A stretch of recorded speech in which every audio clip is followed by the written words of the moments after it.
प्रिय विद्यार्थियों नमस्कार। 9वीं की आज की कक्षा में आपका बहुत बहुत स्वागत है।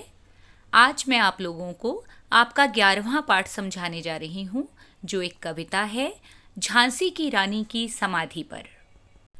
बच्चों, इस कविता की कवयित्री का नाम है श्रीमती सुभद्रा कुमारी चौहान, जिनका जन्म सन 1904 में हुआ और मृत्यु 1948 में हुई। उनके द्वारा रचित कविता का पाठ परिचय इस प्रकार है। प्रस्तुत कविता में झांसी की रानी की वीर गाथा है। उन्होंने अंग्रेजी सेना के साथ साहसपूर्वक मुकाबला करते हुए अपने प्राण न्यौछावर कर दिए। वह भारत के प्रथम स्वतंत्रता संग्राम की अमर सेनानी रही हैं। कवयित्री ने रानी की समाधि पर अपने स्नेह और श्रद्धा के पुष्प अर्पित किए हैं और समाधि में छिपी उनकी राख की ढेरी में भारत की स्वतंत्रता की चिंगारी को देखा है।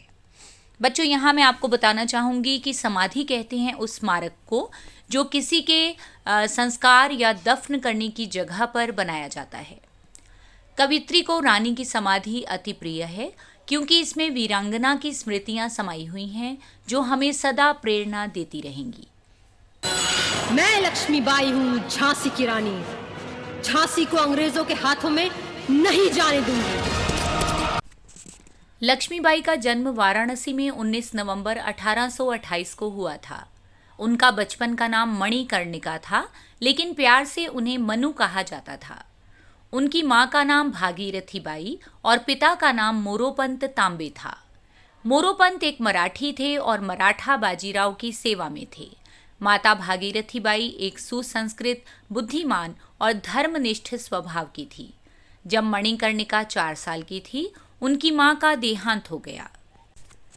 क्योंकि घर में मनु की देखभाल के लिए कोई नहीं था, इसलिए पिता मनु को अपने साथ पेशवा बाजीराव द्वितीय के दरबार में ले जाने लगे, जहां चंचल और सुंदर मनु को सब लोग उसे प्यार से छबीली कहकर बुलाने लगे। मनु ने बचपन में शास्त्रों की शिक्षा के साथ शस्त्र की शिक्षा भी ली। सन 1842 में उनका विवाह झांसी के मराठा शासित राजा गंगाधर राव नेवालकर के साथ हुआ और वे झांसी की रानी बनी। विवाह के बाद उनका नाम लक्ष्मीबाई रखा गया। सितंबर 1851 में रानी लक्ष्मीबाई ने एक पुत्र को जन्म दिया, परंतु 4 महीने की उम्र में ही उसकी मृत्यु हो गई। सन 1853 में राजा गंगाधर राव का स्वास्थ्य बहुत अधिक बिगड़ जाने पर उन्हें दत्तक पुत्र लेने की सलाह दी गई, यानी पुत्र को गोद लेने की सलाह दी गई। पुत्र गोद लेने के बाद 21 नवंबर 1853 में राजा गंगाधर राव की मृत्यु हो गई। दत्तक पुत्र का नाम दामोदर राव रखा गया। ब्रितानी राज ने अपनी राज्य हड़प नीति के तहत बालक दामोदर राव के खिलाफ अदालत में मुकदमा दायर कर दिया। बच्चों, अंग्रेज सरकार ने एक नियम बनाया था कि यदि राजा और रानी का अपना बच्चा नहीं होता है तो वो किसी भी दत्तक पुत्र को वारिस नहीं मानेंगे और उनका राज्य अपने शासन में मिला लेंगे। हालांकि मुकदमे में बहुत बहस हुई, परंतु इसे खारिज कर दिया गया। ब्रितानी अधिकारियों ने राज्य का खजाना जब्त कर लिया और उनके पति के कर्ज को रानी के सालाना खर्च में से काटने का फरमान जारी कर दिया। इसके परिणाम स्वरूप रानी को झांसी का किला छोड़कर झांसी के रानी महल में जाना पड़ा। पर रानी लक्ष्मीबाई ने हिम्मत नहीं हारी और उन्होंने हर हाल में झांसी राज्य की रक्षा करने का निश्चय किया। तो बच्चों, इस प्रकार रानी लक्ष्मीबाई ने अपने राज्य की रक्षा के लिए अपने प्राण न्यौछावर किए। उन्हीं को श्रद्धा सुमन अर्पित करते हुए कवयित्री सुभद्रा कुमारी चौहान की कविता आपके सामने प्रस्तुत कर रही हूँ, झांसी की रानी की समाधि पर। इस समाधि में छिपी हुई है एक राख की ढेरी, जलकर जिसने स्वतंत्रता की दिव्य आरती फेरी। यह समाधि, यह लघु समाधि है झांसी की रानी की, अंतिम लीला स्थली यही है लक्ष्मी मर्दानी की। बच्चों, इन पंक्तियों में कवित्री कहती हैं कि इस समाधि में एक राख की ढेरी छिपी हुई है, जिसने स्वयं जलकर अर्थात अपना बलिदान देकर स्वतंत्रता की दिव्य आरती फेरी, स्वतंत्रता की आरती में अपना योगदान दिया। यह समाधि जो बहुत छोटी सी है, लघु है, झांसी की रानी की समाधि है और यह उनकी अंतिम लीला स्थली है, अर्थात उन्होंने अपना अंतिम कर्तव्य, अपनी अंतिम वीरता यहीं पर दिखाई। इसीलिए उन्हें मर्दानी कहा गया, लक्ष्मी मर्दानी, यानी एक ऐसी लक्ष्मी जो मर्दों के समान बलशाली है, जो किसी से नहीं डरती। यहीं कहीं पर बिखर गई वह भग्न विजय माला सी, उसके फूल यहाँ संचित हैं, है यह स्मृतिशाला सी। सहे वार पर वार अंत तक लड़ी वीर बाला सी, आहुति सी गिर चढ़ी चिता पर चमक उठी ज्वाला सी। आगे इन पंक्तियों में कवियत्री सुभद्रा कुमारी चौहान कहती हैं कि यहीं कहीं पर वह विजय माला के भग्न अवस्था में गिर पड़ी, अर्थात वह विजय के काफ़ी नज़दीक थी, किंतु जिस प्रकार विजय की माला टूट जाती है उसी प्रकार वे यहाँ पर टूटकर बिखर गई। उसके फूल यहाँ संचित हैं।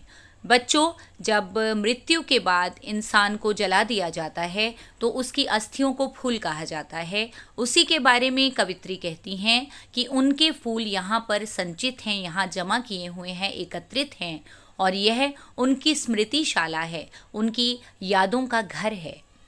सही वार पर वार अंत तक लड़ी वीर बालासी, उन्होंने अंत समय तक वार पर वार लड़े। अंग्रेज उन पर तलवारों से वार करते रहे और वह एक वीर बाला के समान लड़ती रही।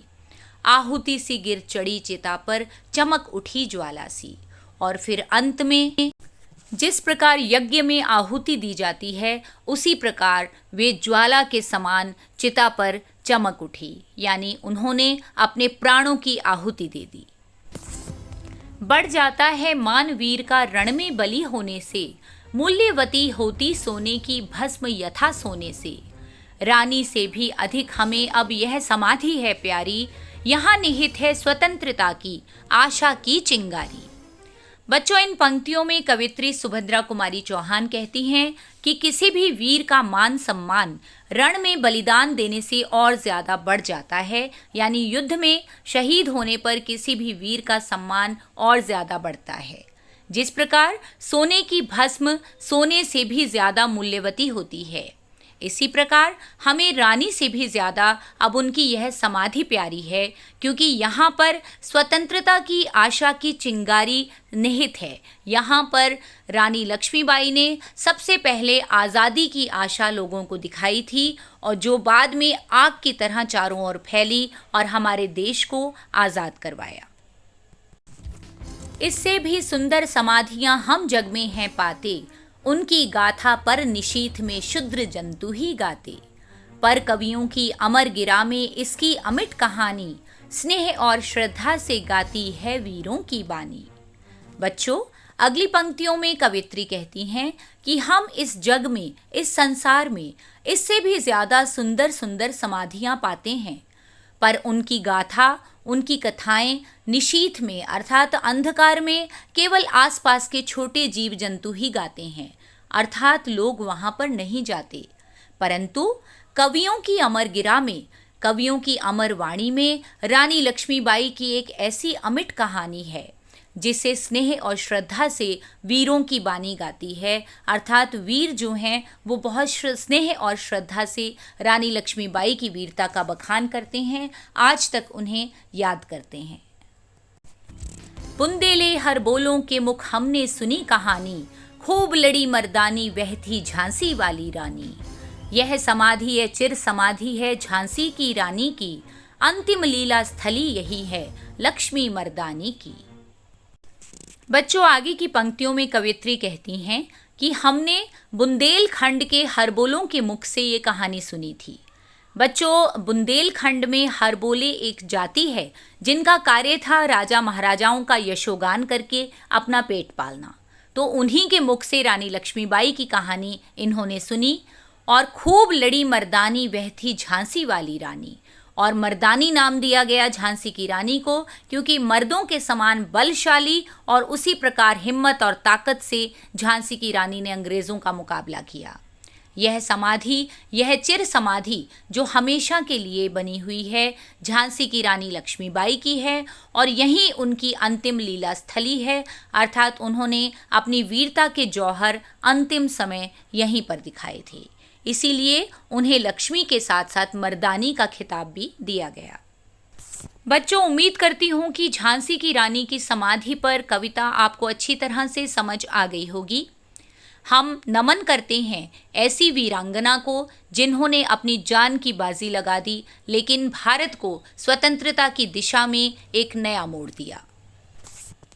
इस कविता का अभ्यास आप नीचे डिस्क्रिप्शन में पा सकते हैं और यदि इसी प्रकार अपनी कक्षा से जुड़े हुए और वीडियोस देखना चाहते हैं तो मेरे चैनल को सब्सक्राइब करना मत भूलिए और साथ ही बेल आइकन दबाइए ताकि जैसे ही मैं नया वीडियो पोस्ट करूं आप तक उसकी सूचना तुरंत पहुंच सके। इसी प्रकार मन लगाकर पढ़ते रहिए और जीवन में आगे बढ़ते रहिए। धन्यवाद।